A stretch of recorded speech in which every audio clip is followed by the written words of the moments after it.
Que représente le foyer pour toi? Alors, le foyer, ce n'est pas seulement le terme qu'on utilisait autrefois pour désigner ce qu'on appelle un ménage fiscal. À l'époque de la royauté, on parlait de nombre de foyers, c'est-à-dire de nombre de familles. Euh, et c'est-à-dire qu'on se réunit autour du feu, c'est ce qui rassemble, c'est-à-dire qu'on participe ensemble à la fois à recevoir et à créer une forme de lumière que l'on apporte aux autres. C'est pour ça que ceux qui n'ont pas de famille sont souvent dans la détresse et dans la peine. Une famille, c'est au minimum deux personnes. Et puis, après, il y a des géométries plus ou moins étendues. Euh, il y a des très grandes familles, il y a des grandes familles, il y a des petites familles, parce que d'abord, on est le nombre de représentants issus du même sang, portant les mêmes gènes, sont, sont plus ou moins importants en nombre. Mais aussi, il y a les circonstances des lieux géographiques de vie qui nous rassemblent. Et ça, je me rends compte parce que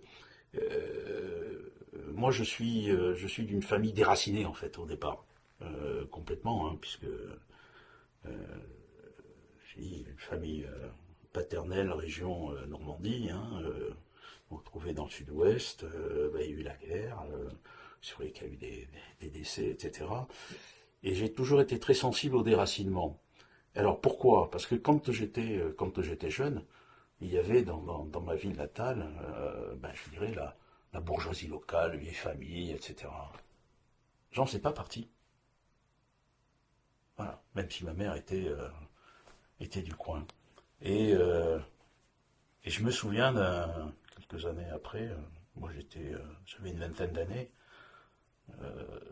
j'avais discuté avec le grand-père d'un de mes camarades qui me parlait avec beaucoup d'admiration de mon grand-père maternel, euh, et qui lui faisait partie quand même en gros de ces vieilles familles périgondines. Et il me disait, mais oui, il y a des choses que tu ne sais pas, que tu ne peux pas savoir, parce que tu n'en fais pas partie. Voilà. Et il m'a dit, j'ai toujours regretté cet état de fait. Donc, j'ai dit, tiens, il y a quelque chose. Voilà. Alors, quand on est dans une ville, quelque part, même comme à Metz,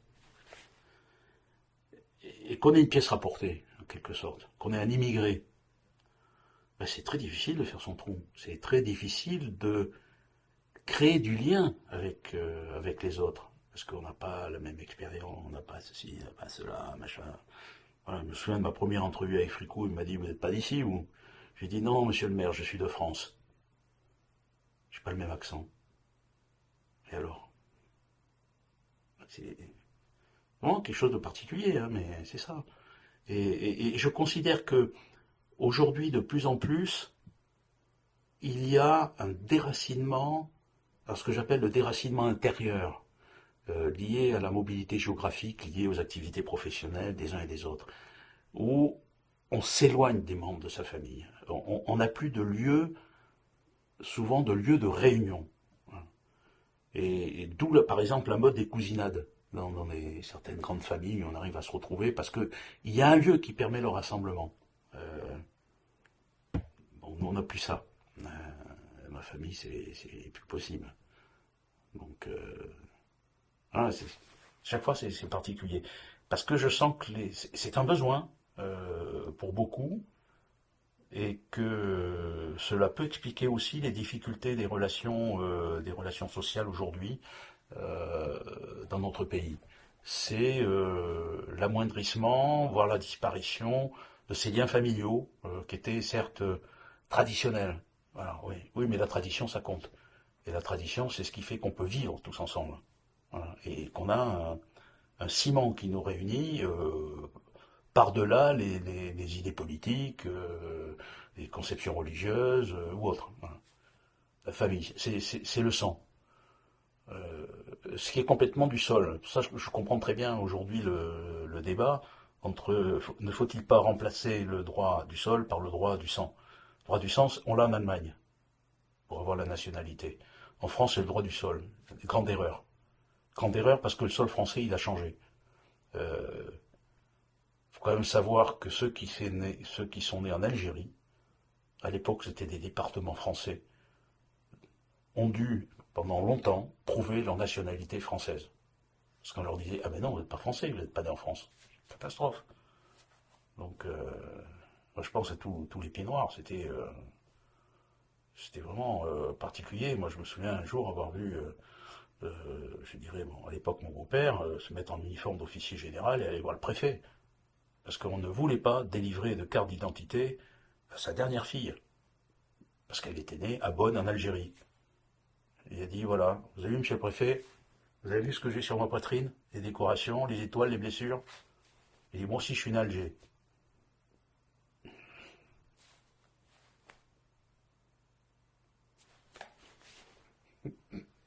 Pour toi, qu'est-ce que devenir un père?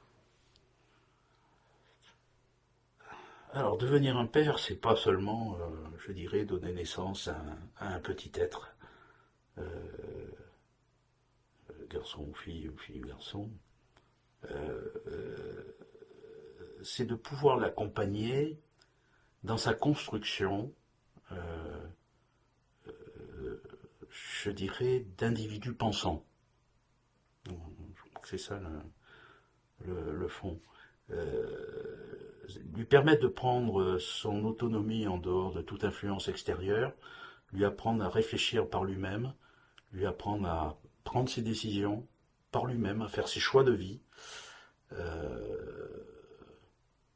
et à avancer en totale autonomie. C'est un processus qui est long, qui est compliqué, euh, qui demande, alors pas tant d'une présence physique, mais d'un suivi en quelque sorte distancié. C'est une forme de distance quand même pour que soi-même on garde cette forme de lucidité. Voilà. Il faut éviter de se laisser entraîner par ses propres sentiments, par son affect. Donc il y a les deux côtés. Et en même temps, il faut leur donner beaucoup d'affection. Euh, mais dans la mesure où ils ont cette capacité de perception. Moi, je m'en suis rendu compte, par exemple, par rapport à des enfants autistes, en grande difficulté de relation. Et j'en ai vu plusieurs. Et je me souviens, j'avais la fils d'un ami autiste, etc. Euh, je l'ai vu tout petit, j'ai vu grandir. Et puis à un moment donné, il avait 13 ans, je crois, 13 ans ou 14 ans. Je suis passé chez son père.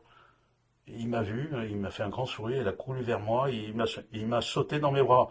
Sauf que le gamin, il faisait 20 centimètres de plus que moi, et 30 kilos de plus. Mais voilà, pour dire, c'est ça. Ce côté un peu particulier. Voilà. Et il faut cet accord entre les deux, parce que bon, avec ce gamin, une fois, dans un étang de Sologne, j'étais allé à la pêche, et j'avais permis d'attraper son premier brochet. Pas compte, c'était quelque chose d'assez extraordinaire pour lui.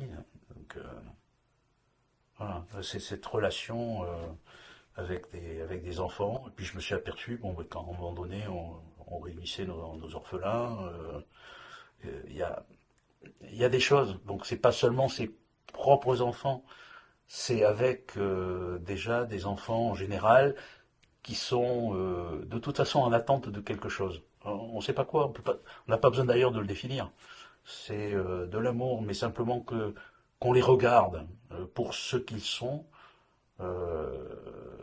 d'adultes en devenir, parce que c'est l'homme qui devient, et qui évolue, et et qui progresse, et puis être à côté de lui pour pouvoir répondre à ses besoins, répondre à ses demandes, à ses questions. c'est quelque chose de quelquefois de très très très difficile.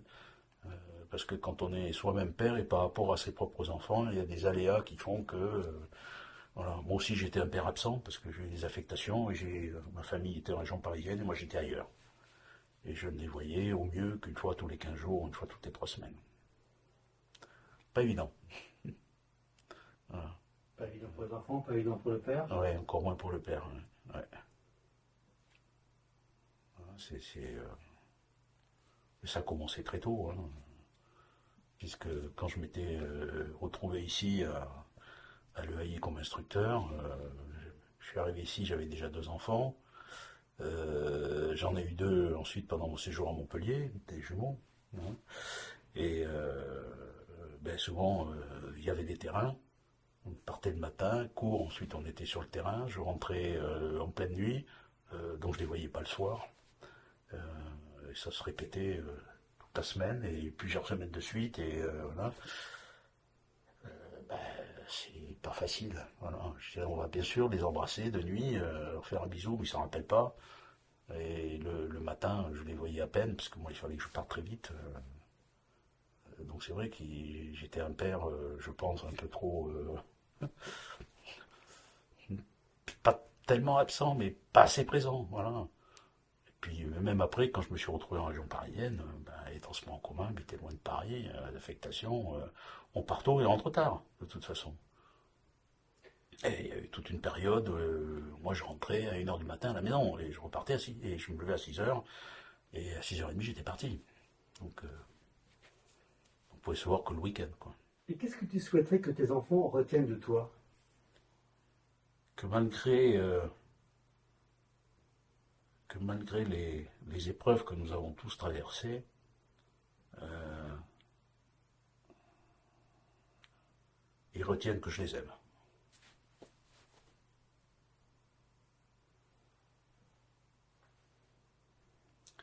Voilà, et que je les ai toujours laissés libres de leur choix.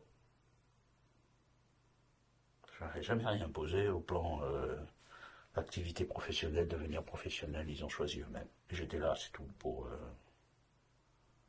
les accompagner, ce qui explique qu'il y a un comédien, un assistant réalisateur, qu'il y a une fonctionnaire dans l'éducation nationale, et puis j'en ai un qui gère des ressources humaines pour la société totale.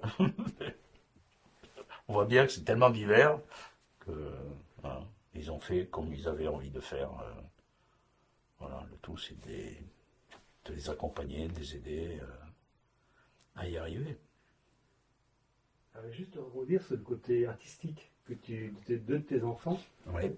Et si je me souviens bien, tu as parlé aussi de ce côté artistique que pouvait avoir ton père aussi. Oui. Mhm. Oui, oui, oui, oui, oui. Oui, mon père, ben oui, il aimait. Il a fait de la peinture, puis il a arrêté parce que à l'époque ma mère n'aimait pas ça. Il jouait du violon, il avait arrêté parce que ma mère n'aimait pas le violon. Il jouait un peu de piano, puis il avait arrêté parce que ma mère n'aimait pas le piano. Voilà. Et il venait dans ma chambre pour écouter de la musique parce qu'il ne pouvait pas le faire dans le séjour. Ma mère n'aimait pas la musique. C'était pour lui, ça avait été très dur. Voilà. Donc, ouais.